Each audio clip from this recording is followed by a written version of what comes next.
comecei a entender mais as pessoas, a me aproximar mais das pessoas quando eu fui entendendo a minha própria identidade. Com quem que eu tinha urgência em falar, em registrar.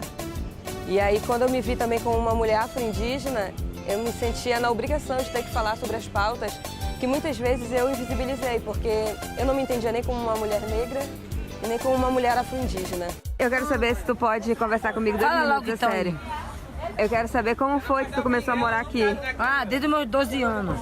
E por quê? Através do meu terceiro marido, ex, Tu moravas aonde antes? Guanabara. Tá com quantos anos? Eu, 27. E qual é o teu verdadeiro nome? Thaís. Thaís o quê? Ah, quer saber de tudo, tá doida? É sério, mano? Não. Ei! A gente precisa usar das nossas vivências mesmo uma experiência que, tipo, não é só a tua vida que importa, entende? Precisa ouvir o outro, é o mínimo que você pode fazer. Por mais que eu esteja dentro também de uma escala que sofra opressões, porque eu sou mulher, porque eu sou uma mulher amazônida e sou lésbica, então tem várias questões, mas eu ainda assim estou em um lugar de privilégio, porque eu tô aqui agora.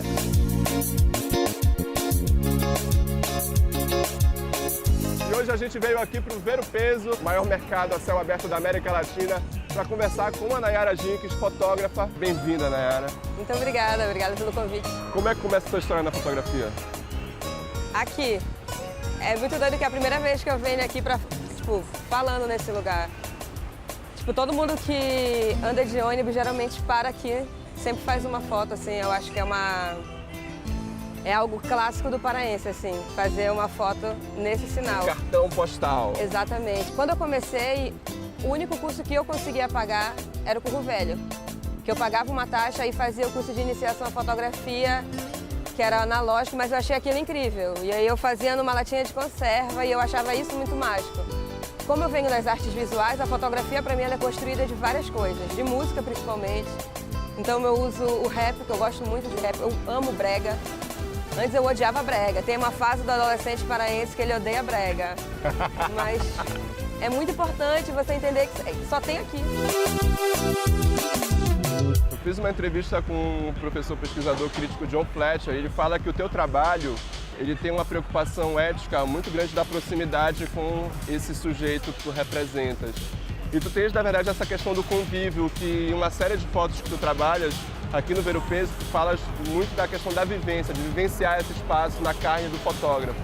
Eu aprendi vendo outros fotógrafos, que eu ficava pensando como é que eles conseguiam chegar naquele lugar. E aí eu ia vendo vídeos, e aí num dos vídeos eu encontrei o Miguel do Rio Branco, que ele passou um tempo morando no Pelourinho.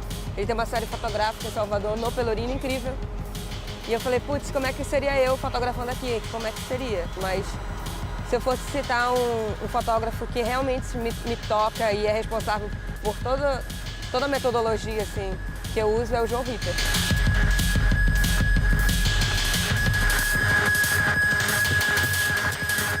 Agora, tecnicamente, como é que tu traduz isso, né? Porque eu vejo muito que o retrato dentro da fotografia, o retrato para ti é muito importante, né?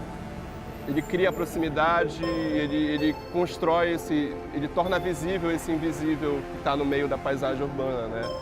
Eu trabalho muito com o meu celular, porque às vezes a câmera ela te dá uma sensação de domínio. Ainda mais se a pessoa estiver no chão, tu já tá de cima com a câmera e é um instrumento assim perigoso, né? Muitas vezes eu não gosto que fique com uma câmera assim na minha cara. Ele cria uma relação de poder também, exatamente, né? Nesse momento a gente está aqui com câmeras apontadas pra gente. Então com o celular tu já fica mais próximo. E aí eu vou conversando com a pessoa, falo, olha, eu vou ficar um pouquinho mais perto e tal. E aí como eu sempre estou brincando, vai quebrando um pouco do gelo, mas às vezes é difícil. Só que às vezes a fotografia ela não se faz no clique. Então às vezes eu chego aqui umas 3 horas da manhã e começo a trabalhar só quando tem luz, ou seja, umas 6 horas. Então o resto do dia eu tô aqui conversando. Sei da vida de cada um. Uma vez a minha mãe ficou internada, eles mandaram mensagem, como é que tá minha sogra, Pode crer. como é que tá minha tia. Então essa relação é o mais importante.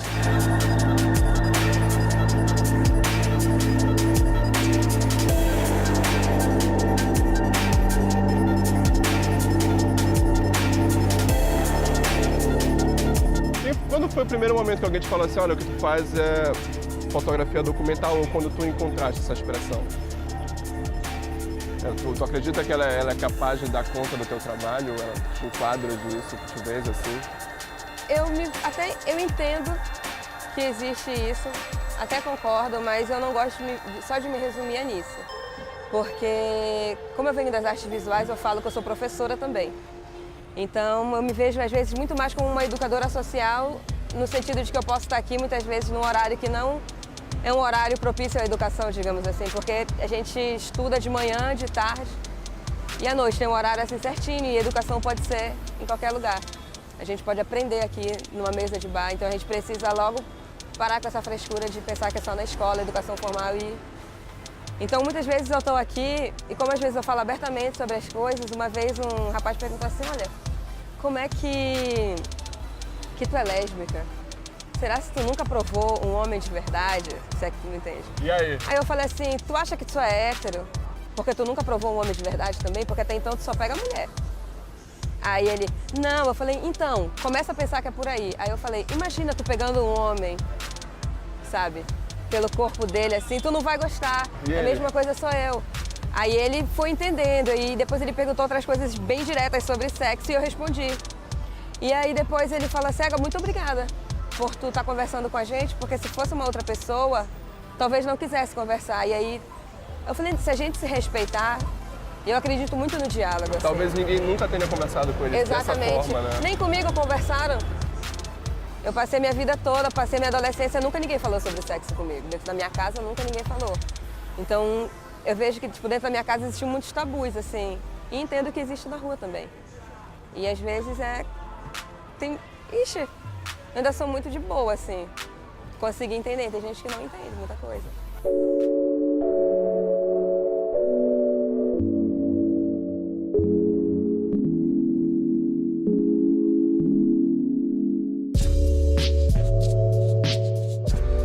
Agora me fala do que tá vindo por aí de projetos, você tá pensando em alguma coisa nova, qual é o papo? Eu penso muito em tentar estudar, eu quero ver se eu escrevo agora meu mestrado, para poder entrar. Pensei muito também em fazer uma outra graduação, geralmente tudo voltado para a educação, assim. Mas sempre continuar fotografando. Alguma série nova vista, alguma pesquisa experimental? Eu estou falando muito sobre mulheres, a gente precisa chegar no momento em que a gente possa mesmo documentar e falar, porque a nossa história geralmente foi escrita por homens brancos. Então a gente precisa documentar de onde a gente está vindo, o que a gente vê, o que está junto com a gente, as nossas mudanças e tudo, para a gente poder criar uma narrativa de mulheres, sabe? Então eu vejo essa necessidade. Então acho que se as pessoas acompanham o meu trabalho, elas podem continuar esperando isso. Porque é sobre isso que eu quero falar, é isso que eu sinto que eu estou vivendo. E acho que é isso. Nayara, eu estou muito feliz por te obrigada. escutar. Muito obrigado por ter vindo aqui com a gente. Eu que agradeço. Então é isso, o Circuito de hoje fica por aqui. Para conferir tudo que foi ao ar nesta e em outras edições é só acessar o Portal Cultura. E vocês ficam agora com o videoclipe E Abaixo, de Jeff Moraes. Circuito Conectando as Artes. E você. Tchau e até o próximo programa.